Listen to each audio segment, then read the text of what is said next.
Hey guys, it's Mark from Erickson Machine and Performance.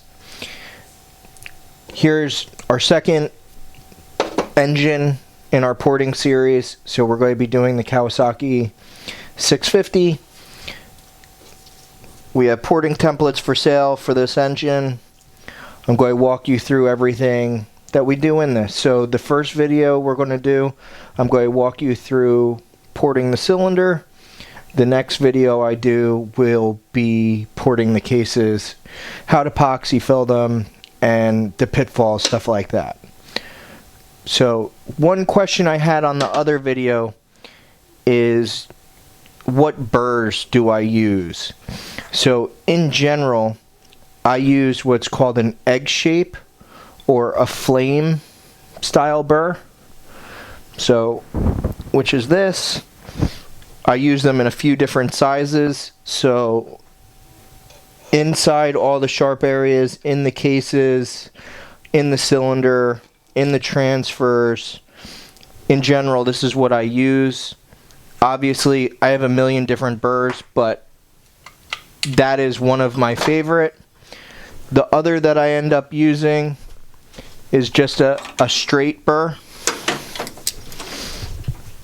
So for doing exhaust ports, I end up using this. So I rough out the exhaust port with this particular burr, and then I go back with sanding rolls or Scotch-Brite buffs to get my final finish. So, and this is what a Scotch-Brite buff looks like. So while I'm doing that, that's the basic tooling on my 90-degree tool. Once again, it's the egg-shaped burr. I find this to be best because the important thing when you're doing the inside of this transfer port is this angle. So by using this, I can get in nicely and keep the angle without like digging in. It's what's worked best for me, but everybody's different. You got to try and see what works for you.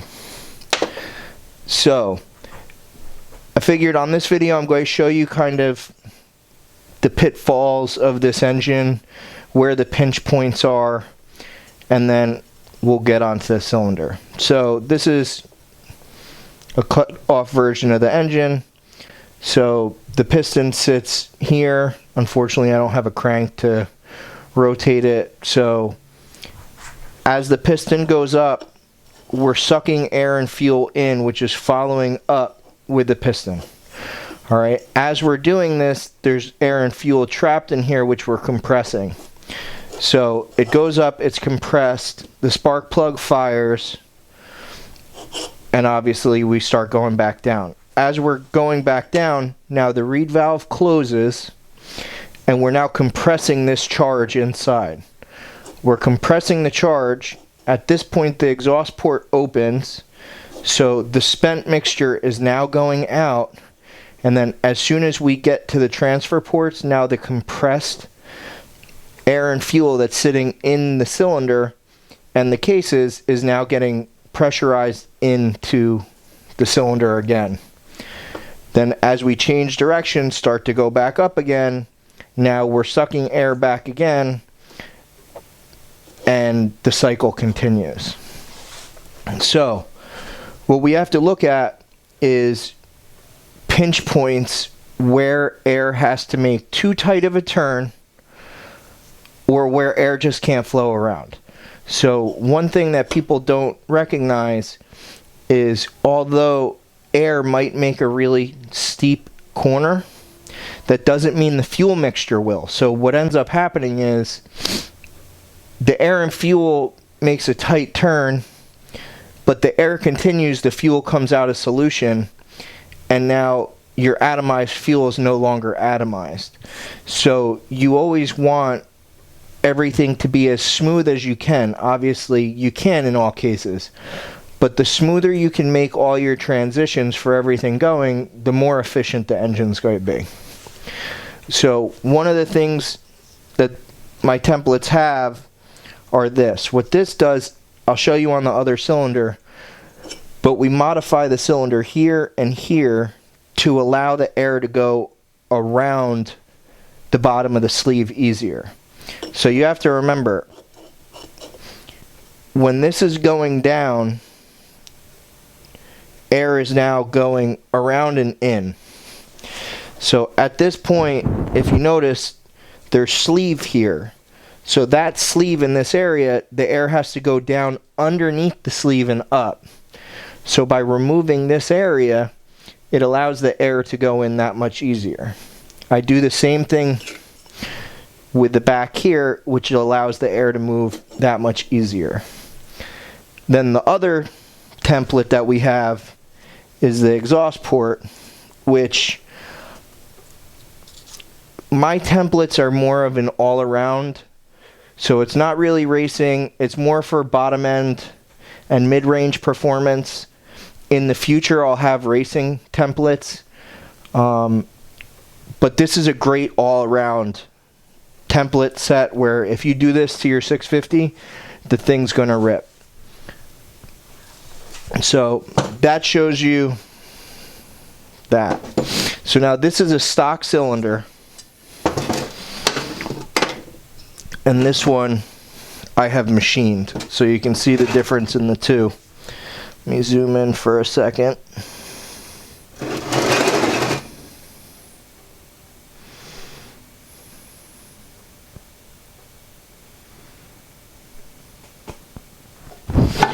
There we go. So you can see how much lower we are here than we are all the way up here. Same thing in the back, how much lower it is here than all the way up here. And that's what this template is for. So you would just set this in, trace it, and then cut away. Personally, I do all this on a milling machine. So, you know, trace it and then set it in your mill and then go to that level. I do, you know, the 4. This is at a different height than these, and mill them. On these, on the 650 cylinders, because the sleeves are even with the bottom of the cylinder, you can also do it with a grinding tool. So if you don't have access to a milling machine, you can very easily just go through, grind it. It just takes more time to keep it nice and flat. Then after you do that, then we're just going to radius this sleeve so that we don't have a sharp edge for airflow issues. That is the basic extent to the bottom modification. Now on some 650 cylinders, you'll see they have this little tit void in the back, which this one does. So what I do with these is I'll fill these with epoxy and then grind it smooth again so it's like this cylinder. It's not totally necessary, it's just an extra step that I end up doing. Then after that's done, what I'll end up doing is I'll use what's called Dykem, which you can get in a million different colors.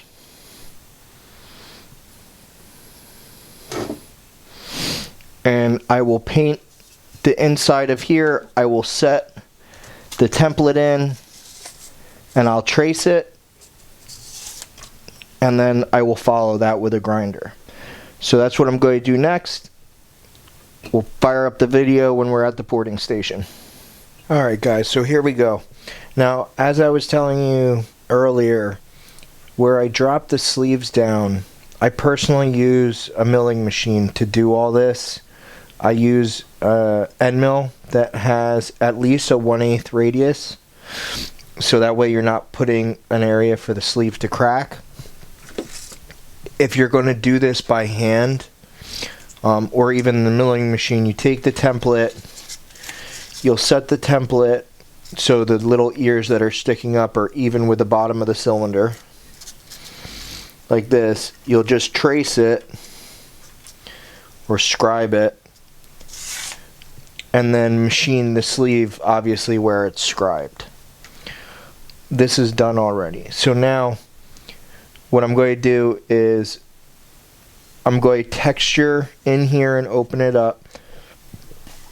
I'm going to clean up this area, clean up the rear boost port, radius these a little bit more, and just give it a nice texture. Texture is really important on two-strokes. It helps atomize the mixture as it's staying inside for the cycle. I found on race motors, I like more of a sanding roll texture, something like this.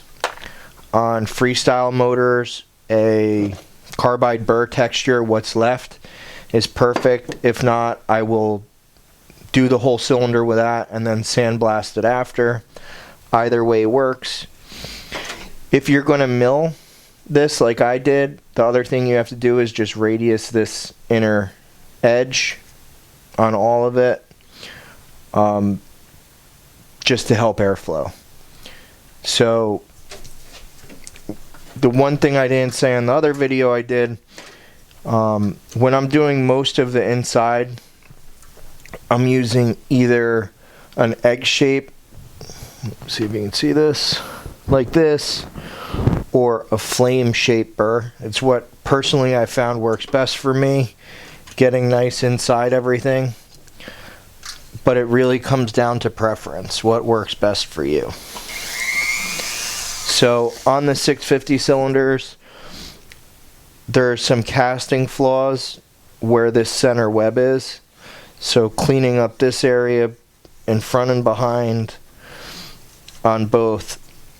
I leave this ramp here, so this helps the air start to bend when it's coming in from the cases. So I recommend actually not removing that, but cleaning all this up to make it flow better, then going inside the transfers with an angle tool, and then we'll end up grinding to open them all up, open the sleeve openings up a little bit more, and just make it run better. So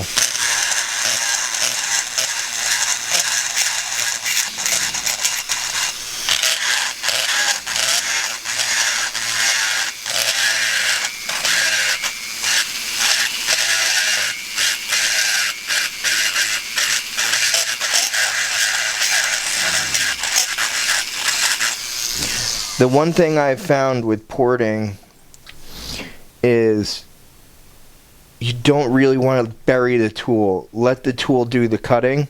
So just lightly passed over it without digging in, I've found gets me the best results.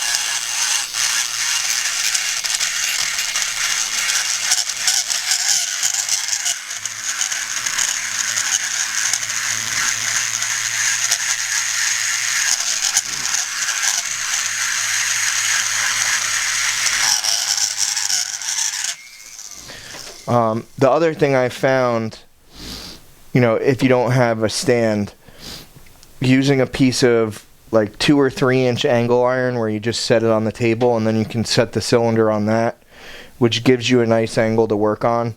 It's really hard to work flat in these. It's easier to be able to tilt it on an angle. This stand is from CC Specialties. It works really, really well. As you can see, it's quick. You can put the cylinder on and off, move it all over the place.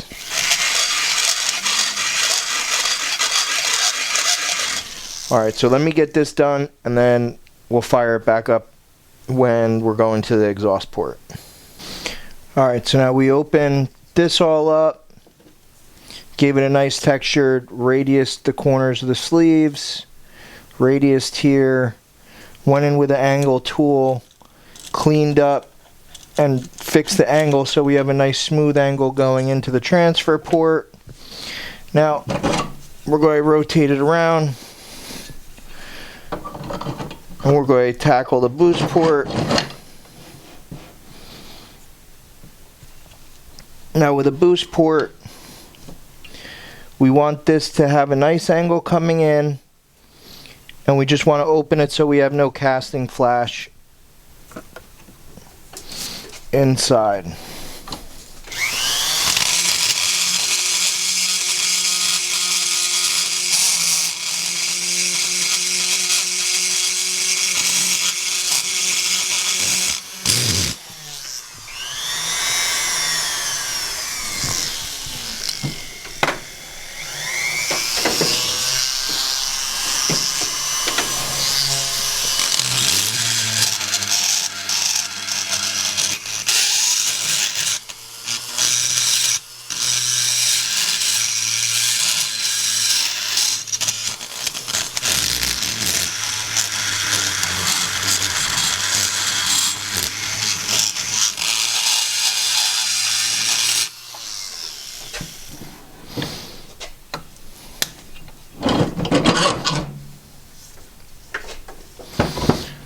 set it down and make it a little easier on myself to get the angle.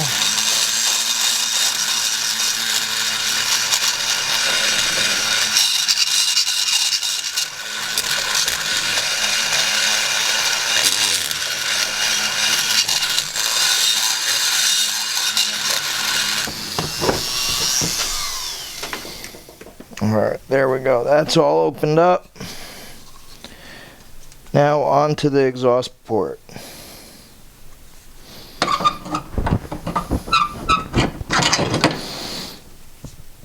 So once again, what we're going to do, we're going to use Dykem.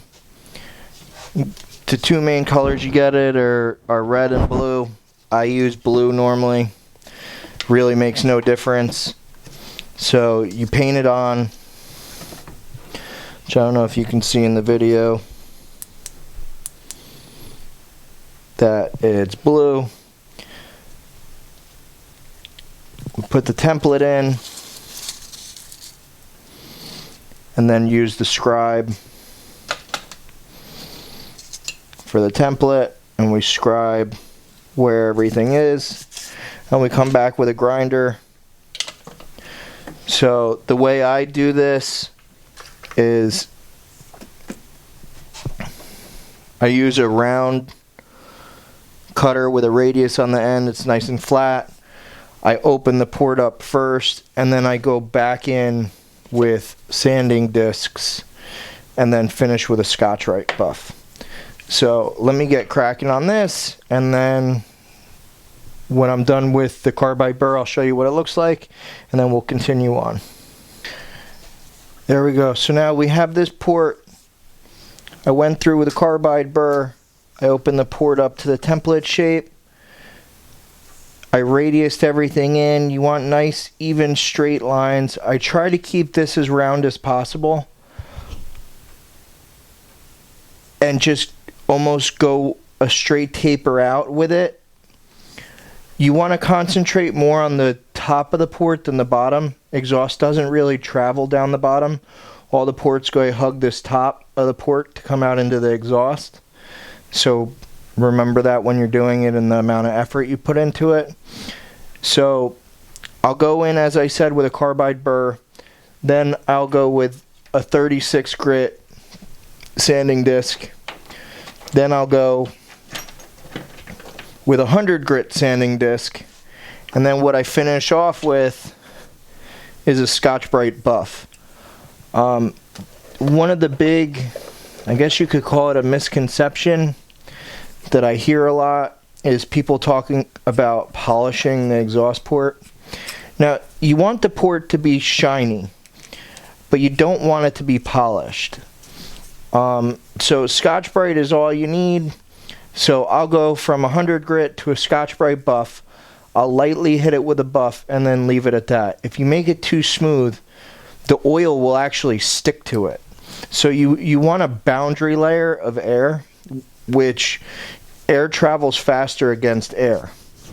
So if you have a boundary layer, these little deviations in the surface finish, the air hugs that and it keeps a layer of air there, and then the air on top of it will flow faster. And that's the basic concept on it. So now we'll take the Scotch-Brite buff and go in and finish the port.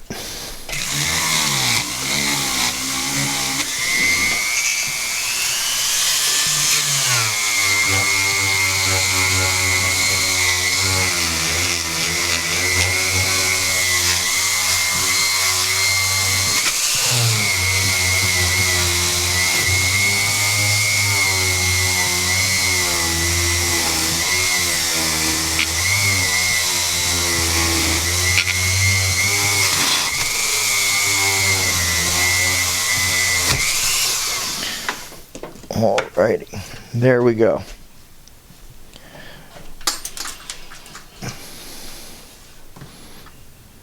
Well, you can see it from there. It's fairly difficult. So what I'm going to do is I'm going to take some pictures so I can show you. I did one side and not the other, so I can compare with a picture so you can see the before and after on everything. Once again, if you guys like these videos, please subscribe to the channel. Like the video, comment below anything you want to see in these videos. And thanks again for watching. I really appreciate it, guys. Have a good night.